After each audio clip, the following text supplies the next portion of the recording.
కోమటి వేషం. తిరుపతి గంగ జాతరలో భాగంగా 4వ రోజు అయిన శుక్రవారం రోజు ఉదయం ఈ కోమటి వేషాన్ని వంశపారంపర్య కైకిలరెడ్డి, చాకలి వంశస్థులు మాత్రమే వేస్తారు. తిరుపతి ప్రజలు వేయరు. గంగమ్మ చరిత్ర ప్రకారం పూర్వం ఈ వేషాన్ని కూడా వేషాలమ్మే వేసింది. ఏ వేషంలో వచ్చినా ఎవరూ ఇంటిలోనికి రమ్మని పిలవడం లేదని, ఇంటిలోకి వెళితే పాలిగాడు దొరికే అవకాశం ఉందని, ఎలాగన్నా తిరుపతి నగర ప్రజల ఇంటిలోకి వెళ్ళాలని వేషాలమ్మ ఒక చిన్న పథకం పన్ని కోమటి వేషం వేస్తుంది.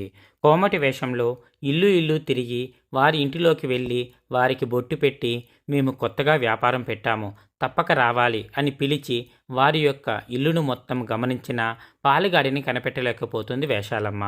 అలాగే నిజం చెప్పాలి అంటే ఒకప్పుడు నిలిచిపోయిన జాతరను జరిపించిన అవ్వాతాతలుగా పరిగణలోకి తీసుకుంటారు.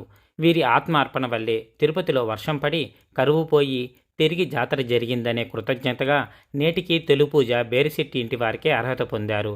సాధారణంగా బేరిశెట్టి వారు మాంసాహారం తీసుకుంటారు. కానీ ఈ జాతర జరిగే వారం రోజుల పాటు మాంసాహారం తినరు.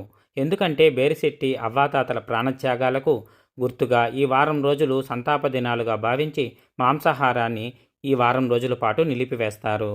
ఇక ఇప్పటి విషయానికి వస్తే యథావిధిగా కైకిల ఇంటిలోని గంగమ్మ పోతురాజుల ముందు స్త్రీవేషాన్ని కైకిలవారు, పురుష వేషాన్ని చాకిలివారు అలంకరించుకుంటారు. ఈ ఒక్క వేషంలోనే స్త్రీ వేషధారి పట్టుచీర కట్టుకొని తల నిండా పూలు నగలు వేసి మహాలక్ష్మిలా అలంకరిస్తారు. పురుష వేషధారిని నల్లని కోటును ధరించి కూరగాయల మాల వేసుకుని చేతిలో త్రాసును పట్టుకుని తలపాగా కట్టుకుంటారు. ఇక అక్కడ గంగమ్మ పోతురాజులకు పూజ చేసి స్త్రీ వేషధారి తలపై చవకం కప్పుకొని వేషాలమ్మ గుడికి బయలుదేరుతారు. ఈ స్త్రీ వేషధారి చేతిలో అక్షయ పాత్ర ఉంటుంది. ఈ పాత్రను వేషాలమ్మ పాదాల ముందు ఉంచి పూజలు నిర్వహిస్తారు. ఈ అక్షయ పాత్రలో అక్షతలు, పూలు, వేపాకు, చిల్లర నాణాలు ఉంటాయి.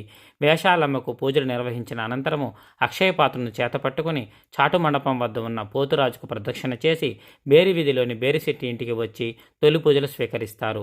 అనంతరం పాత తిరుపతి వీధులని తిరిగి తన చేతిలోని అక్షయ పాత్రలోని అక్షింతలు, చిల్లర నాణాలను అందరికీ పంచిపెడుతూ ఉంటుంది. శుక్రవారం రోజు ఇలా శుభకరమైన అక్షింతలు, చిల్లర నాణాలు పంచుతున్న గంగమ్మను లక్ష్మీదేవిగా భావించి వాటిని షాపులలో భద్రపరుచుకుంటారు. ఇక పురుష వేషధారి వ్యాపారానికి చిహ్నంగా ప్రతి ఇంటి ముందు ఈ పాటను పాడుతూ ఉంటాడు.